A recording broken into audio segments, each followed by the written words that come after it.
Ang susunod na programa ay rated PG. Patnubay at gabay ng magulang ay kailangan sa mga batang manonood.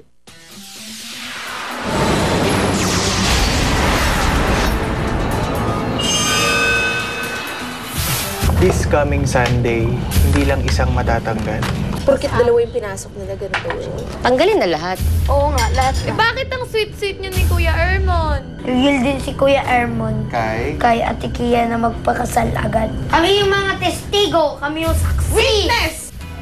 Nung Martes ay panandali ang nag-break sa rehearsal sa mga protege para suportahan ang first mini-concert ng kaibigan nila si Samantha. Pumunta kami sa concert ni Sa gitna ng tugtugan at kasiyahan ay kapansin-pansin na pagiging malapit ni na Kirsty at Ermon.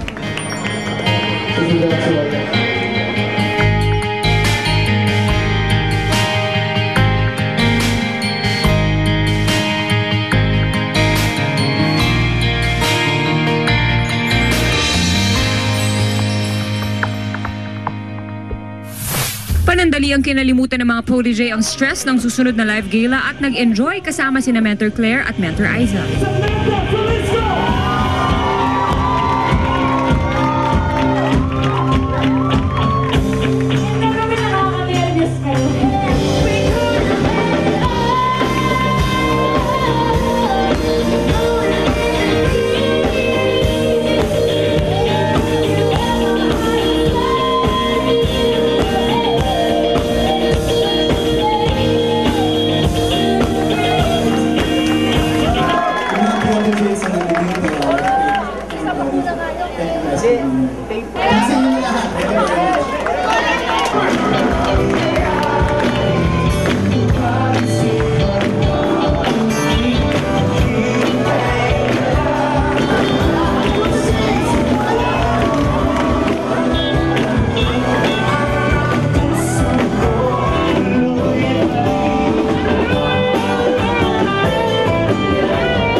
Jeneline Mercado.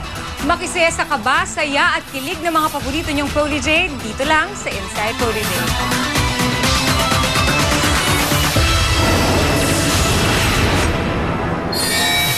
Habang nasa kwarto ay napag-usapan nila Kenneth, Nomer at Lyra ang nakita nila sa concert ni Samantha. Alam mo, kahapon, kagabi, magka-holding hands. Sila na ba? Hindi ko alam. May tanong agad dun sila. Paano kasi sila eh? Diba parang may something, diba, sa kanila? Matapos kumalat ang bulong-bulungan sa quarters ay kinausap ni Janina si Kirsty upang malaman ang buong kwento. Bakit ang sweet-sweet niyo ni Kuya Ermon? Sweet ba? Hindi ko lang. Ayoko na. Kasi magkaibigan tayo. Hindi mo sa akin sinasabi. Totoo. Tatampo talaga ako. Wala. Action speaks louder. Bakit? Wala nga. Look into my eyes. Tell me that. Wala. Maya-maya ay nakisali na sa usapan ng iba pang nakakita sa pag-holding hands ni na Kirsty at Ermon. Sa concert ni Ate Sam, nakita ko na go-holding hands sila. Parang may something talaga na tinatago. Bata po hindi nagsisinungaling. Huling-huli sa akto! Wala lang yun. Hindi mo ba alam na may gusto sa'yo si Kuya Ermon? Alam mo? Hindi. Pero sinabi ko niya na. sa'yo. Sinabi niya sa'yo. Hindi. May gusto siya sa'yo. Sila siguro, tapos hindi na pinakakalata dahil may camera nga. Sa tingin mo, meron na silang relasyon na tinatago? Parang meron na nga. Sa tingin ko pa, magpapakasal to pagkatapos ng no? Tapos ng protege. Sa tingin ko lang po, nagigil na si Kuya Ermon na magpakasal kay Ate Kia. Yun yung pinapalitan na sila na tapos magpapakasal na pala. Hindi tayo iniimbita. Upang mapaamin ng dalawa ay tinawag na rin ni na Kenneth, Nomer at Lyra si Ermon. Madalas po. Minsan madalas. Madalas ko po kasi sila makikita ang nag-holding hands. Tapos parang ang sweet po nila. sila lagi. Pag nagkukwentuhan po sila parang ang Parang nila. Oo po!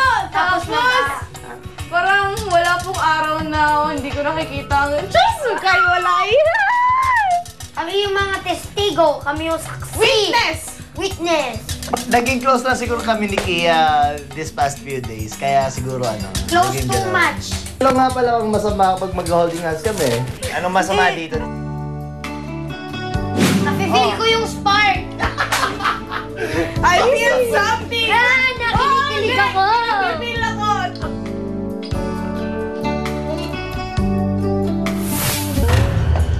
Porkit dalawa yung pinasok nila ganito yun. Tanggalin na lahat. Oo nga, lahat na. The grand winner of Protege will get a unit in SunTrust Adriatico Gardens worth 3 million pesos from SunTrust Properties Incorporated. Like a true winner, move without boundaries.